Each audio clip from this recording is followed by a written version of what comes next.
How to turn on the dark mode on Instagram. Hello everyone, my name is Smile, and in this video I'm gonna show you how you can turn on the dark mode on Instagram. So to know how you can do this, watch this video till the very end. First of all, you can open your Instagram, but before that make sure it is recently updated to make sure there are no missing features here. Go to the profile which is on the down bottom side, and after tapping on your profile which is on the down right side, tap on the three vertical lines on the top right side.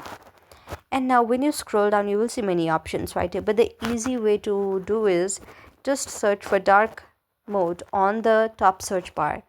After you see the system default off and on option, if you turn it off, then the dark mode would be turned off. If you want to turn it up, then just tap on the turn on option. And system default means what your Android phone is default to. So mine is dark mode, so it is dark right now, but if I turn it off, then it would be turned on.